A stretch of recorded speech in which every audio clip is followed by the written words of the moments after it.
Good afternoon. I'm Dave Witcher, the Director of Economic Development, and this is Kim Buttram, the Assistant Director of Economic Development. So we're here today to look at the goal-driven strategies of economic development for 2017-2018. The year in review, Mesquite has had a very robust year as far as new home permits. This year for 2017, we've had $261,952 as far as new home permit values. Commercial permits are up to $362 million. New commercial permits are $88 million. Commercial remodel values, which have been very prolific, is $61 million. And also certificates of occupancy, you'll see, have jumped from 290 in 2016 to 325 here in 2017. With that, you have to remember the overall economy here in Texas has been very healthy too. The Texas job growth rate is 2.8%. Our unemployment rate is 3.6%, which is a 10-year low. We have a strong population growth from 2016 to 2017. Texas has seen a 1.4% growth rate. On the horizon, though, you hear about inflation, perhaps a rise in interest rates, and a change in the economic cycle. But for the next 24 months, as far as the Fed and other indicators, the economy looks very robust.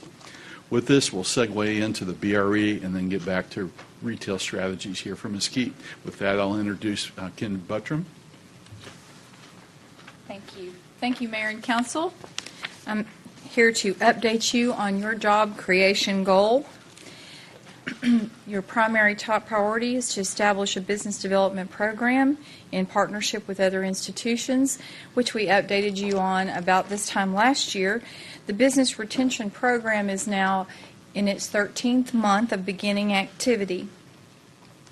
And as you can see in this photo, the culture of our corporate community sustains happy, empowered, and independent citizens. Our corporate community exists of about 4,000 companies in Mesquite, which sustain about 45,000 jobs. 62% of those are white collar, 38% blue collar, and as David just stated, our unemployment rate is trending right along with Texas and with DFW. The BRE Task Force, Business Retention and Expansion, was established in the fall of 2016. We began meetings amongst these 5 power players: the Chamber, the Mesquite ISD, led and facilitated by the City of Mesquite, and Workforce Solutions Greater Dallas, and Eastfield College, a part of the Dallas County Community College District. And their vision statement is that they are the driving partnership that integrates the corporate community for the ongoing economic growth of Mesquite. The targeted sectors, the first 3 which were focused upon last year and the next 4 we'll talk about for 2018, are listed on the board. The first 3, industrial, service, and retail, restaurant, hospitality, comprise 24 million square feet of real estate in Mesquite. And so that's where we started, was engaging those groups in some programs that we'll go over here in just a few minutes. This coming year, we'll be diving a little deeper and more specifically into engaging our healthcare industry, small business development, and then start connecting those businesses to the workforce, the citizens that will be taking the jobs that are created and sustained, and engaging our corporate leadership to help guide us down the road. Companies that were assisted by our Business Retention Partnership last year, either collectively or as a referral through the Business Retention Partnership, are listed here. And ideally, moving down the road, some of these companies, we got to catch them before they opened here in Mesquite or before they expanded. Some of them we had to go back and visit. Some of these have been here 50 to 60 years. So we went in, introduced ourselves, and said, now moving ahead, we want to have a very intentional relationship with you and what you need to help your workforce, to train your workers, and to solve any kind of problems that you have. But as with FedEx up here and Ashley's expansion, our team was able to meet with those companies before they even opened their new doors. Some of our 2017 results are listed here. The picture in the top right is our team meeting with Ashley, discussing their future expansion and ramping up that need for 350 new workers coming this fall. We did our first event last January of 17, and we took a live survey, and that is one of the slides from that survey. The first question that we asked them was what was their number one concern, and 40% of them said workforce was their primary concern, followed by communication issues. Our team together has had 95 targeted company introductions, 22 plant tours, and as I stated, the on-site team assistance meetings. Other results were that our team was able to meet with prospects. So when we had companies looking at Mesquite as a place to choose to open their business, we met with them before they've even made a decision on where to locate. And some of the companies, honestly, were very impressed that we had such a strong collaborative partnership with our other resources in town, and that says a lot about what it would be like to develop here. So those team members show up every time we ask, and we greatly appreciate that. We held 5 target sector events, and now we do have 3 corporate leaders on our TERS board for the industrial district, County Skyline number 9. More results for other partners. MISD has now established a contract with Baylor Scott & White Sunnyvale for their health science clinical rotation students as a result of one of our events, and they are in contract negotiations with several other companies. Eastfield College was involved with getting PepsiCo a $190,000 Skills Development Fund grant through the Texas Workforce Commission. As a result of our partnership, though, we were invited to the celebration and the presentation, and we were able to meet with the Texas Workforce Commissioner herself, who's agreed to come and be a speaker at one of our future programs. And BRE team attendance has greatly increased over the last year, attending all of the groundbreakings and ribbon cuttings. So we're engaging those companies with all of their resources from the get-go. Moving along to 2018, we are going to focus on some benchmarks and further engagement. 2017 was really more of a relationship building year amongst the partners and with our larger employers.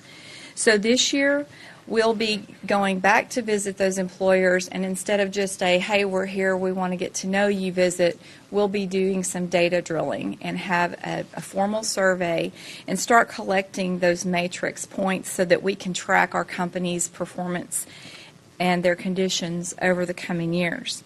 We also will be formalizing a tracking system among our partners so that it's more than just calling up and saying, hey, how many interns did you place this year? We'll formalize that so that we're really tracking what this group is doing for the businesses. We also want to continue to enhance resource awareness and utilization. Several companies, even ones that have been here a long time, didn't even know about Workforce Solutions Greater Dallas and the services that they pay for through their taxes.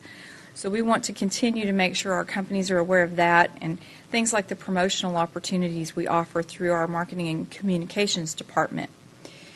In the fall, we'll be planning an event to purposefully engage our economic leaders in this process, which I'll talk about more in a moment, and extend these programs to include the workforce themselves and entrepreneurs who want to build businesses in Mesquite.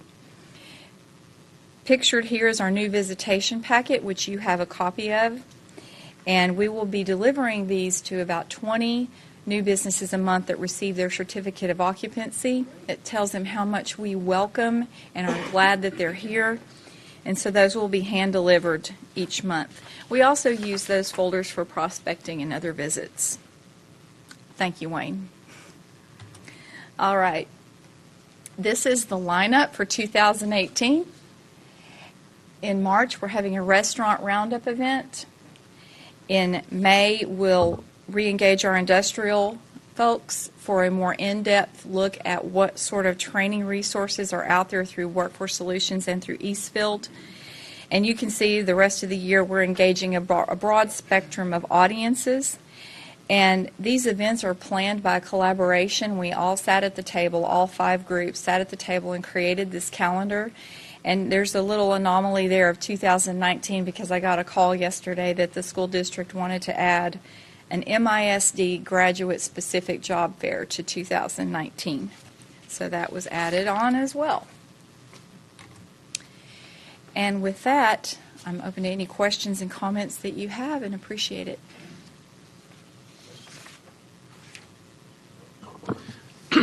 Do we have any data that tells us when you go out to these different companies of actual how many Mesquite citizens are working at our companies in our city? That will be included in our detailed survey this year. Is definitely a question that we will be asking. Okay, thank you. Thank you.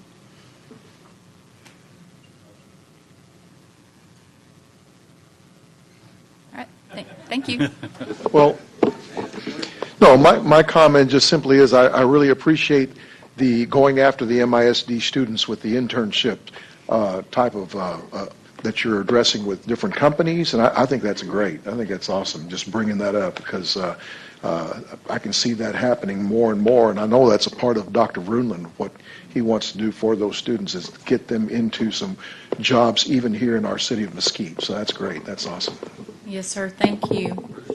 And we're making sure that those corporations stay engaged with the curriculum needs of MISD as well, so that they're involved in a two-way street. Mm-hmm.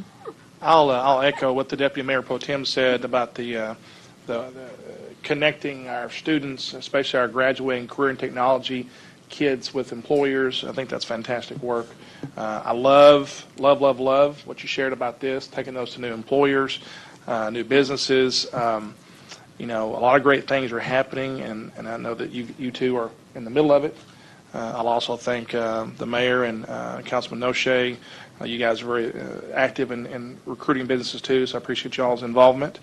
And the one thing I want to say, and this isn't so much y'all's area, but this is another reason why we have to continue to push in government, because we're so busy doing so many things. But when these folks do come to us to ask for a permit or to look for zoning or whatever, that we give them the best red carpet treatment that we can, with lots of smiles and whistles. And just want to throw that 2 cents in there. But you guys are doing a fantastic job. I'm very pleased with this presentation today. Thank you. Thanks for providing the resources.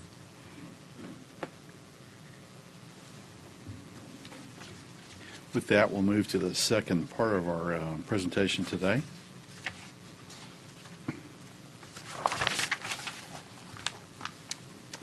Again, I'm Dave Witcher, the Director of Economic Development.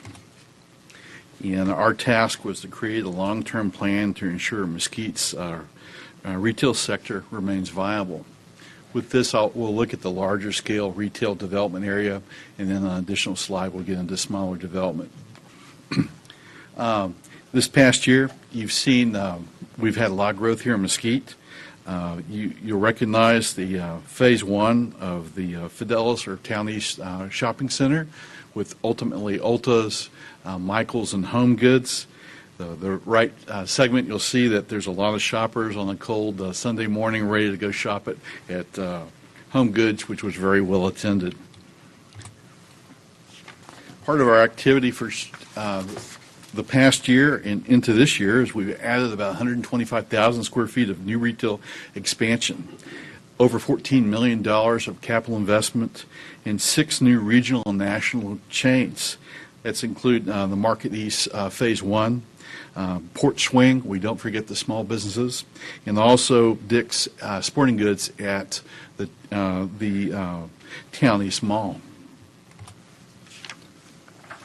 Typically, we kind of always, in my business, start with kind of the outreach, because this is even though we live in a high-tech society, this is a very hands-on personal business. Typically, we'll attend trade shows like ICSC and other commercial real estate shows. We'll do one-on-one meetings with brokers and property owners. We'll do trade shows and industrial contacts that we have made and follow up here with sidebar conversations, because you can't meet 100 people all at once, but you can always get 100 business cards and follow up later. We schedule site visits here for Mesquite to look at specific properties, whether they're current retail developments, green sites, or future developments. And additionally, we tie in our BRE task force to make those connections too, because once you open the doors, you need a workforce. Like anything, though, we have specific broker relationships. This map shows I guess 10 different shopping centers or areas or retailers that we've worked with this past year that we've made direct contacts through our Office of Economic Development. That's included General Growth Properties, Fidelis Realty Partners, Weitzman Group, Venture Commercial, Phillips Edison and Company, Centerpoint Commercial, CBRE, DDR, NAI, Robert Lynn, and Structure Commercial. These kind of range a gamut between properties that are owned by institutions, such as a REIT. These may be also properties that have a investment or owner group on a smaller basis, or they could just be that they have a real estate arm that we work directly with them that are marketing the property. Typical within relations within real estate, it's not one thing that makes it work. It's a whole different kind of spectrum of meetings and groups that you're working with, both large and small. But you'll see kind of this is a really good example of kind of Mesquite's core with or Town East Boulevard and Town East Drive and 635. This is kind of the core of Mesquite's retail. I think this area has about over 2 million square feet.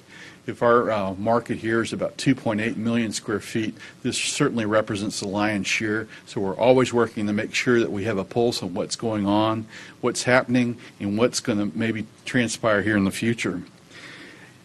Mesquite captures about 75% of the available market, and that was a number given to us by Elizabeth Morris with Management Research, or Insight Research, sorry. That's been also backed up by online reporting that we've done. So the good news is that we have a very viable retail sector.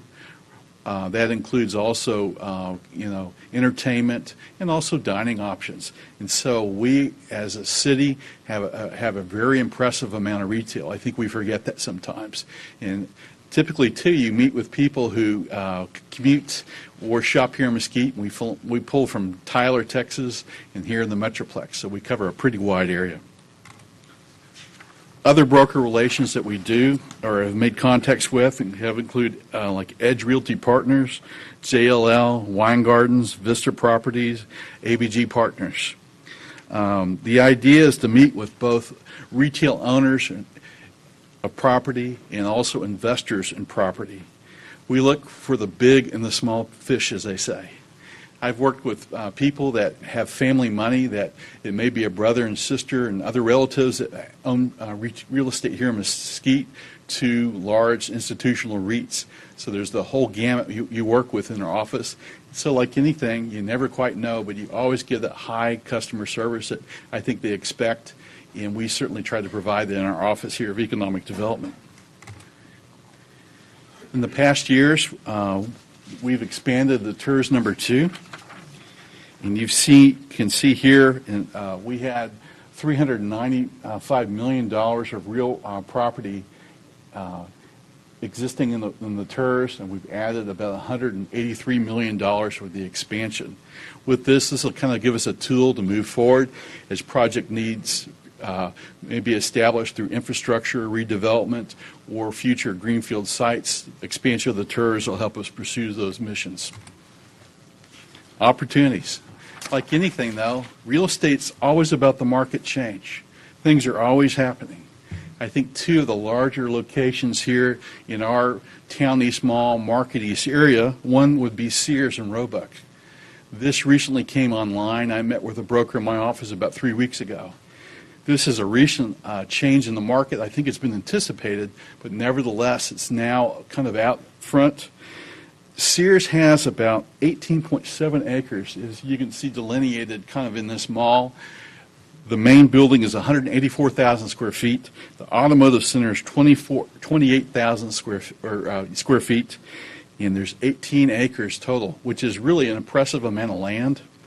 What this opens up is the possibility for new developments here at our mall. If this property is going to be sold or leased, I do not know, because Sears is into bankruptcy, and that's going to be determined by a bankruptcy judge. But moving forward, this gives us an opportunity to kind of redefine the mall and work to bring in new retail here to Mesquite. Maybe having pad sites for retail restaurants or sit-down restaurants we don't have. Maybe adding new tenants to the Sears location and possibly expanding that. I would love to get an Apple store. I don't know if it's on the books, but I'm certainly willing to look at that. But like anything now, with that much land and the proximity to the freeway, this is a real opportunity for Mesquite. Like anything now, we have other things that are coming and going. As you're aware of, Gander Mountain went into bankruptcy the past year, and this site is about 30,000 square feet, which is really not big enough for some types of real estate and too small for others. We've reached out and worked with the Weitzman Group and also the property owners out of California to kind of repurpose this site, and so those things are ongoing. But nevertheless, we're highly aware of what this represents to the community and opportunity this brings. Like anything, though, the site has wonderful visibility along 635 and along with their signage, but like anything, no access is always interesting, and so people are aware of this, and we're trying to find uses that are compatible with this kind of moving forward. David, before you move on, can you remind me how general growth versus the different anchors, how the parking lot situation works all the way to Town East? So is Sears in ownership all the way to Town East? The Town East Mall has 4 major anchors, being Sears, Macy's, JCPenney's, and Dillard's. And with that being a mall, each of them kind of own their real estate. They own the parking lot areas, and they own the pad sites itself. With that, they make the anchors of the mall, and so they all have some say-so what goes on in the mall, whether each of them decide to sell their sites or add to them. There's kind of a master lease agreement that pulls into that. The other thing is that General Growth Property has the center of the mall, and they have stores located with that. So all this works together to kind of create one unit that's about 1.1 million square feet. And so as far as the mall itself, our mall is extremely strong, very, very strong sales. I think they're about $4.30 a square foot. And so our mall is a very viable mall. With Sears coming online, it's really a good opportunity because I think everybody in my industry has seen this and knows that it's going to happen. Well, now it's finally happening. But like I said, though, this could be leased or it could be sold outright. And what becomes of Sears is a question, too. They could reduce their footprint, they could go out of business, they could reemerge. Dave, we need you back on the microphone. Yeah.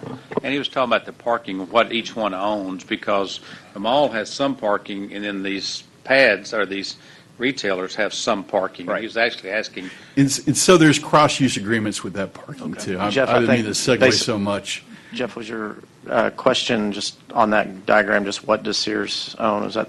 Yeah, with it being on the prominent corner of 635 frontage and Town East, I'm interested in what happens with that all the way, the parking lot all the way to Town East. Yeah. And that's We are too, and just from that picture, just Sears owns basically from the driveway all the way to Town East. Okay. And don't overlook the And the car. and the auto for center sure. over Yeah. there, and they actually had taken 2 pad sites to market for leasing Okay. on that tract as well. From what I understand, those aren't moving very well at this point, but there's certainly some opportunity there, and that would go to kind of one of my kind of outside of this, but related to economic development, is to make sure that because what you've been seeing with some of the Sears that have been sold on the West Coast is they break them up into little almost mini bazaars in some malls. And I want to make sure that we have the zoning in place that could not happen in our store without it having, or in our mall without it having to come to us, and figure out if we have the tools that we need in place to make sure that we have some control over that. So, Along with the pad sites and that as well, we are trying to work with General Growth to come up with good long-term plans, which is the purpose of this goal. I will say that General Growth is a very large company, and trying to get the sit-down meeting to build the relationship with the right person has been our biggest challenge, but we're still working on it. Any other questions on this one slide? Like I said, the opportunities is retail is always transforming. We're looking at soft goods spaces are morphing into entertainment, restaurants, and experiential retail. We're trying to stay abreast of these trends. The mall overall is the out parcels there for Macy's, GGP, and Sears.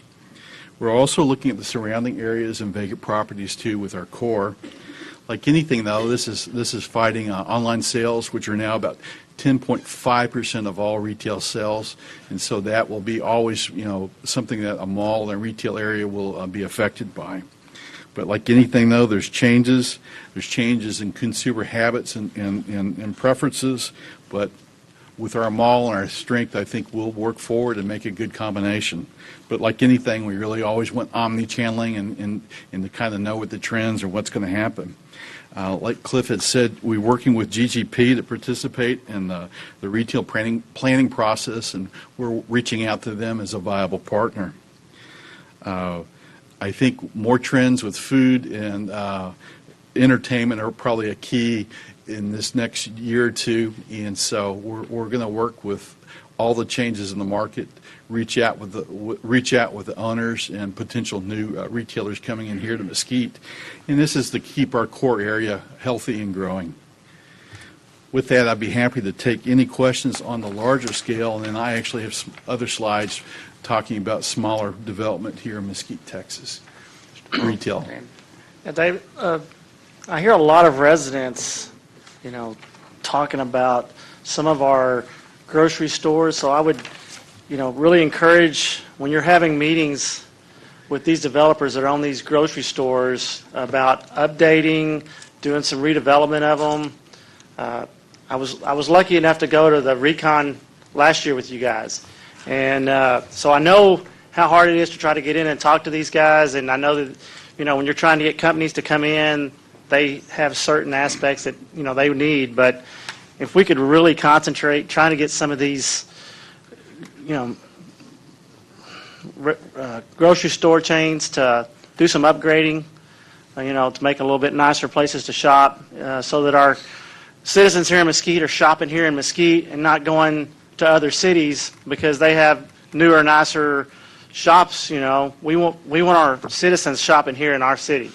And so, if we could really relate it, hey, your shopping centers are kind of getting run down. We need to do some cleanup. We need to redevelop. I'd really appreciate that. Councilman, I actually have a slide on that. I'll jump ahead right to it if that's okay. We have made progress on one of the march of you wishing us to pursue shopping center revitalization. We've worked with single tenant retailers with out parcels and grocery anchor parcels and neighborhood centers. We're evaluating these centers and trying to make a priority of those. We're looking at the market conditions, create a matrix to kind of weigh the ones that are probably of the most immediate need, either to redevelop or maintain and increase what they have.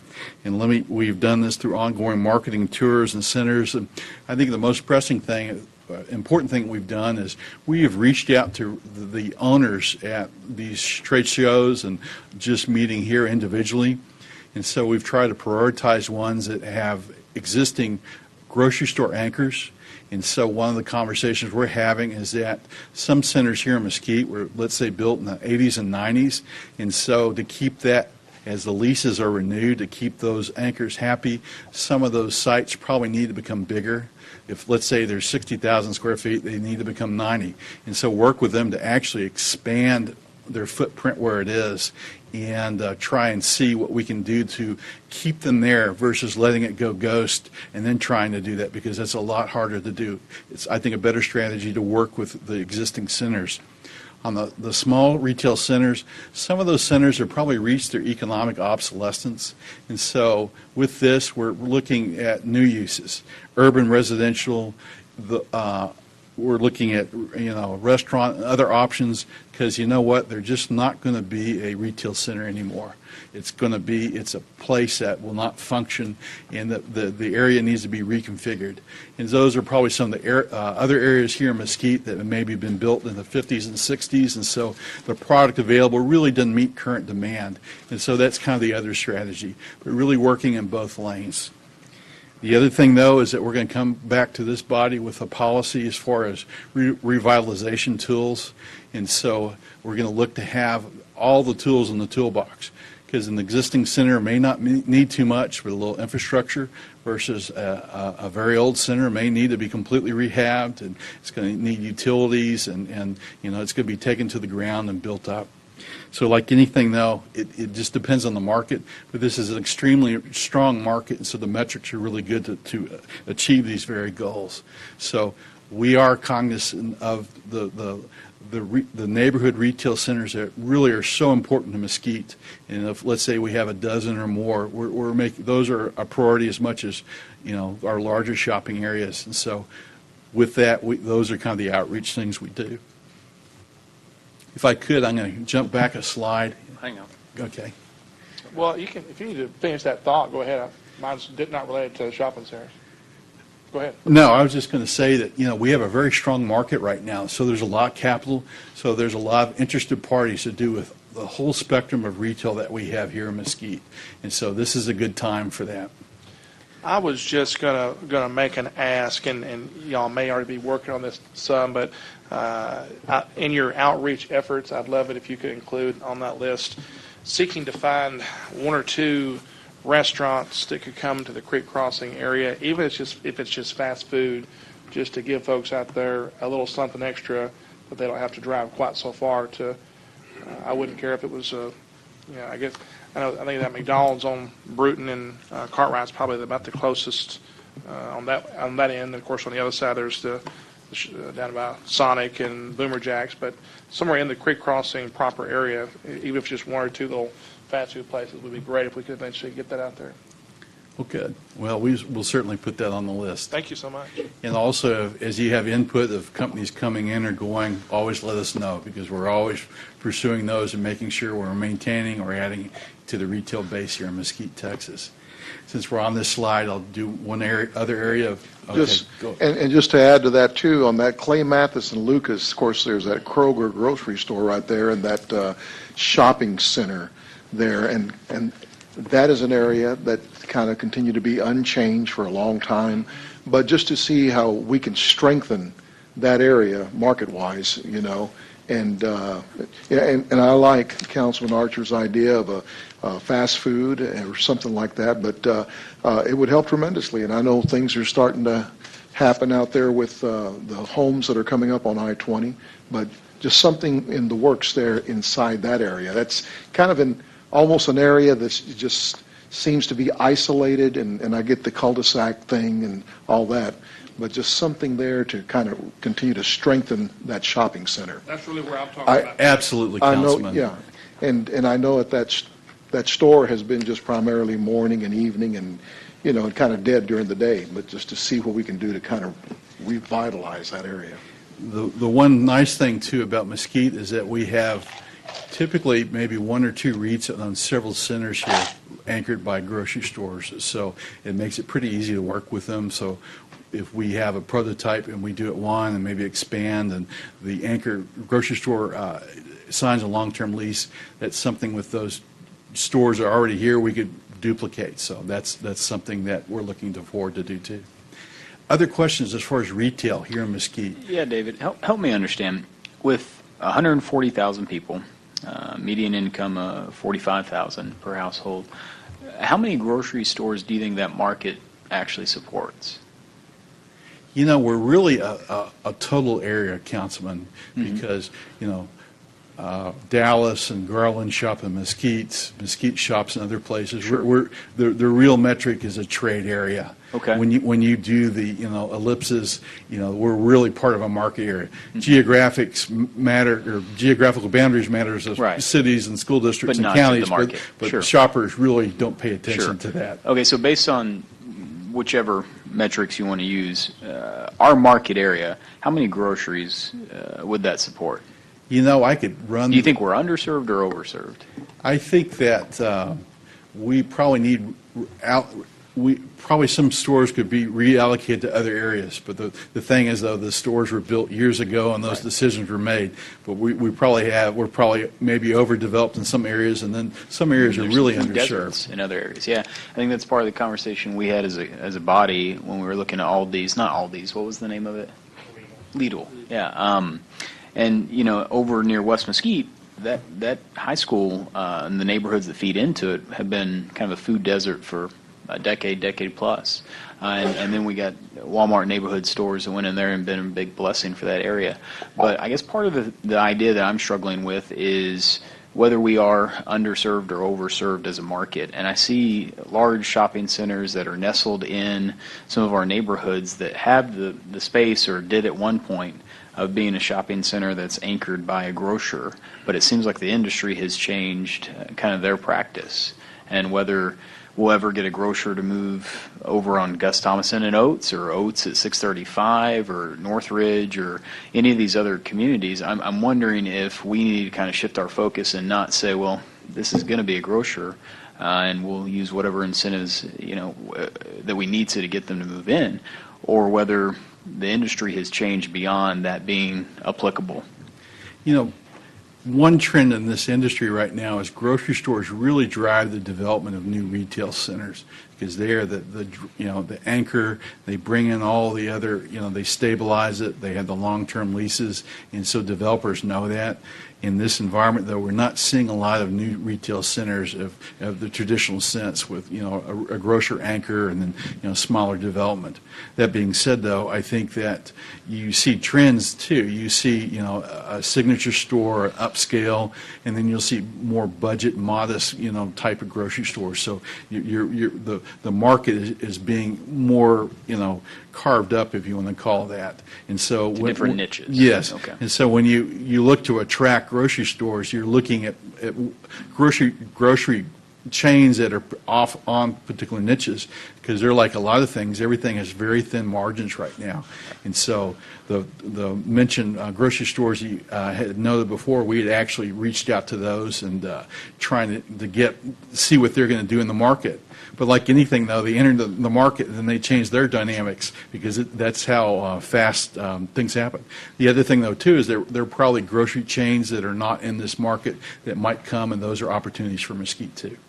I appreciate that, and I think this body also has to have a conversation, I'm sure we will as we look towards the comprehensive plan, about square footage per resident and how much retail is actually viable, because I think right now maybe we're oversaturated in some retail spacing that was built in the 1940s, 50s, 60s, 70s and hasn't been updated since. And we don't know if a lot of these smaller retail shopping centers are ever going to be viable. And so if they're not, can they be public use areas? Can they be school use areas? Can we convert those to other public goods? Or, you know, is the future of those areas going to be multifamily, or what kind of uses? So that's something that, you know, we're going to have to work with and talk with on the comprehensive plan. Mr. Casper, I think that's exactly what y'all intended by placing this goal on the list, is having the analysis and recommendations, and that's kind of what we're working towards with this inventory, market analysis. All of those things kind of all feed in together, and like you said, the comprehensive plan process is a good time to really kind of dive deep on those specific areas, especially the ones that are, like you said, oversaturated, though. Well, and I just wanted to share that with you, David. I feel like we're kind of headed towards trying to keep as many of these on life support as we can, and really that's being a negative to the ones that would succeed and thrive. Because when you have oversupply, no one's getting the rental rates that they should be to turn around and reinvest in their properties. And so we're just kind of chugging along, keeping all these barely alive, or a vape shop or cigar shop or whoever moving in, and it not being the high use that the neighborhoods actually want. I think, too, Councilman, is that you have to understand, too, that Mesquite has a foothold in a very new active market. And then we have a market that was maybe put together in the 80s and 90s. And so, those two dynamics are working also. But like anything, though, we're very cognizant of this. We really want to bring new food stores here to Mesquite, but also keep the existing one too.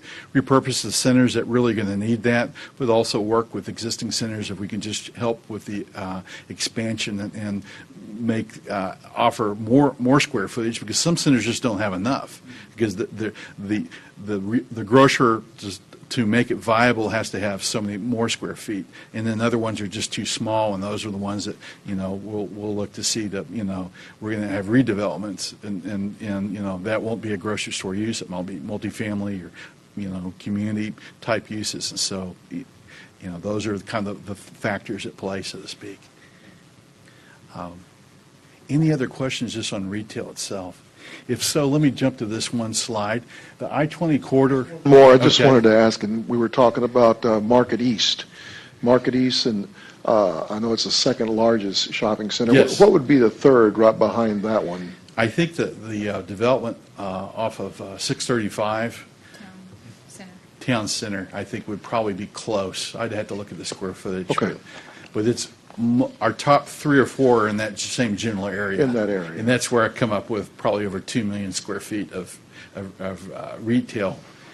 When they run the numbers, though, you have to understand that sometimes they put car dealerships and everything. They think everything's retail, and so the analytics put everything in there. Right. Thank you. Other questions on just retail or Mesquite or conditions or anything like that? Nothing really in question mode. It's always a challenge looking at older versus new. We talk about it in our neighborhoods. We talk about it in retail. We talk about it in a lot of different factors and areas. And the market conditions drive so much of this as well. Being in retail my whole adult life, things come and go. We've talked about downtown 60 years ago when there wasn't any other retail in this end of town, and a shopping center was built where our fire station number 1 is now, and so downtown kind of started withering. Then the shopping center that's across the street here got built, and that center got withered and went away, and it rolls through in those regards so many times when it comes to retail and people's preferences, and the market drives them. I think and I agree with you, what we're looking at is some of these buildings that have been built many, many years ago aren't being maintained, aren't being updated, and how do we affect change there without actually saying, hey, clean your act up, or we're going to come in and somehow amortize you and get rid of you. It's always that challenge, because there's some of these, and we see new retail coming in all the time. The guys want to buy 2 acres, put up a 10,000 square foot building, divided into 10 1,000 square foot spaces, and they want a laundromat, a vape shop, a cigar store, hairdresser. And some of those services are great, but that also, even though it's new, doesn't necessarily mean it's good for that neighborhood. So I think that we've got a lot to work towards. And we've been talking about this, I know, as long as I've been on council. How do we incentivize, if it's an old center, to really bring it up and forward? So I appreciate we've got some effort going in that way. I know Ms. Buttram working in that, Dave, and even our downtown manager will help, I think, with this whole process. So just thought I'd throw that in. Thanks. Thank you for your thoughts, Mayor. One thing I want to touch on is the I-20 corridor development. We're working on the business park right now. We're busy assembling the land to make that happen. That would be about 240 acres once that is complete. We have residential activity with Polar Ridge and Hagen Hills. Like anything, though, this area is going to require an infrastructure plan, especially along I-20 in Dallas County and then off out to Kaufman County. And it's going to take money, but that'll be money well spent because that whole corridor has had a lot of interest. We've had a lot of input, and so that's a long-term thing, but it's something that we're cognizant of and working towards as far as our Office of Economic Development. So with that, I think I'm going to jump back to the previous slide, and I'll let Kim have this, and I'll introduce the last one. Okay. Small business retention. This initiative, one of your top priorities, top goals, is primarily supported by business retention efforts and by marketing and communication partnership with us. And all I really can say about this one is engagement, engagement, engagement. Small businesses are citizens that own businesses. So making them aware of the resources to help them be successful has been a key for business retention, and we'll continue to work on that this year. And partnering with associated agencies, we're going to broaden that this year. So it's not just the 5 Business Retention Task Force members, but it's the Texas Workforce Commission, it's the SBA, it's the Bill Priest Institute. So you'll see some programs coming out this year. And I think one thing that we've done really well, if I may say, is promoting our small businesses and really engaging them. And we appreciate the council involvement and support on that. Small Business Week is going on its 3rd year. Mesquite in Motion debuted today, and we'll be starting business spotlights and just the social media, and we're pushing out job fairs, and all of those tools are really helping our small businesses be corporate citizens. And unless you have any questions about that, that sums up small business retention. I mean, from a real estate standpoint, some of the shopping center revitalization and those programs that will be coming down the pike, which we'll have policies to bring to you as the year goes by for modification and adoption, those will also support this initiative.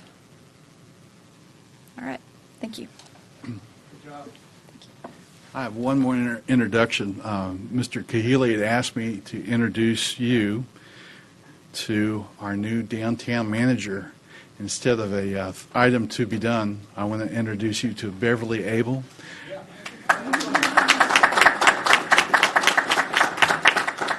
Beverly comes to us from Tyler, Texas.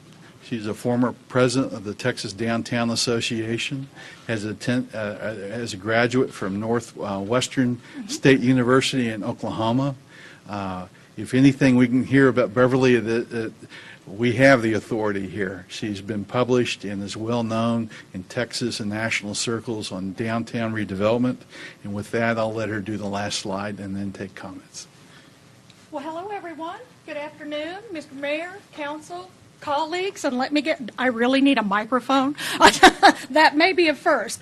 First of all, I wanted to thank you all for the great welcome you've given me. I've been a City of Mesquite employee almost 32 hours now, somewhere around there, but I already feel at home, and I feel like part of the team, and it is a team. It's never going to be one person, one project, one business, one event that's going to save downtown. Is going to take all of us and a lot of plates spinning at the same time to make it happen. There are several things I've appreciated, not just the welcome, but also that you as a council have selected downtown development as a priority. That is so refreshing because that's not always the case. But as you know, when you're trying to recruit a new industry, a new doctor, a new student, you are judged by your downtown because they see it as Mesquite as it gets. It is the living room of the community. It is your calling card. We like to say, as goes downtown, goes the community in many people's perception. So I love that you made this downtown program part of the economic development department, because downtown development is economic development. And I'm glad that you get that, and that's the direction you're moving in. I've been really pleased to see the great roadmaps that have been drawn for how to get from here to the goal of a revitalized downtown. But of course, that process, just like any other neighborhood we've talked about, is ongoing. And we'll be dealing with catalyst growth and maintenance phases for years to come. And part of that roadmap has been inventorying properties and businesses, and just like you're tackling the issue you're tackling in other districts, we'll be looking at how to create an adaptive reuse for buildings in downtown with the oversupply of retail spaces. How can we reuse cool old spaces for great new uses? Co-work spaces, maker spaces, the arts, things like that are chief among the things that can happen. Relationships, we can't work hard enough on those, and we've hit the ground running on just acquainting and working with everyone, because again, it's not going to be one of us, it's going to be all of us making this happen. And really, the key to me over almost 30 years of doing this job is that the citizen and the stakeholder have to be out front. They have to be heard, they have to be relied on, and it has to be their product in order for it to be sustainable. And so we're going to be getting out there, engaging the stakeholder right up front and always. And, you know, some of the things that we're going to be tackling, such as the walkability and the branding and wayfinding and events and such, are very typical but very necessary best practices of the industry in this next year. But we'll be working on 10 and 20-year strategic plans, too, and make sure that what we're doing right now gets us to that 20-year goal. So I really look forward to visiting with all of you, and please call on me anytime. Let's chat. Done. Well, I would like to say that, first of all, welcome. Thank you. And as a matter of fact, I put a Facebook post out this morning announcing or sharing the city announcement that you were coming on board, and I've had several folks from the square say, we are ready to meet her. Good. So you're in demand. I just want to say that that this revitalizing our downtown square is very personal to me. It's been a vision of mine long before I got on the council 4 years ago, and I want to thank all my colleagues, Mayor Pickett and Mr. Kahele, for allowing this vision to go forth. And you being here today, I think, is a great testament that we are very serious about moving that historical and once vibrant economically area that can be vibrant again one day with some hard work from all of us and our citizens. You're a testament to that. So I'm very proud that you're here today, and welcome aboard. Well, I am thrilled to be here. Thanks. Any other questions? Welcome as well. And I appreciate your comments and also about the downtown area being the living room Yes. of the city, and I appreciate that. Will you be officing in the downtown area? This is what I'm hearing eventually, and yes, yeah. Great, great, okay, because that's great. I just wanted to know that. 32 hours, so Welcome. thank you. Any other questions? All right, thanks. Councilman and Mayor, thank you for your time, and if we have any more general questions about economic development, I'm happy to answer those. I'm very, very fortunate to have such a good staff with Kim Buttram and Beverly here on board, and we look forward to doing great things. So with that, if I can answer anything else, otherwise we'll wrap this up. I don't see any other green lights. I tell you what, it's kind of interesting, and I mentioned this with several of you guys. Southeast Dallas County is a little bit behind the curve when it came to the emergence from the recession. I think a lot of things started north, and I think it was late 16 before we really started seeing it turn. Last year it took off, and I think this year we're on fire, if you want to look at it that way, with all the people that are contacting their office. And many of you have told me y'all have had contacts from a lot of different development people individually. So it's strike while the iron is hot, because you never know when the next cycle's coming. And Dave, we appreciate you. We're glad you're here. Yes. And Kim and the new downtown, I think we have a great opportunity, and I think we just need to, we continue to be aggressive. We continue to work with these different businesses coming to town, and I think we will have a great 2018. I'm excited about this part of the things that we do. Thank you, Mayor.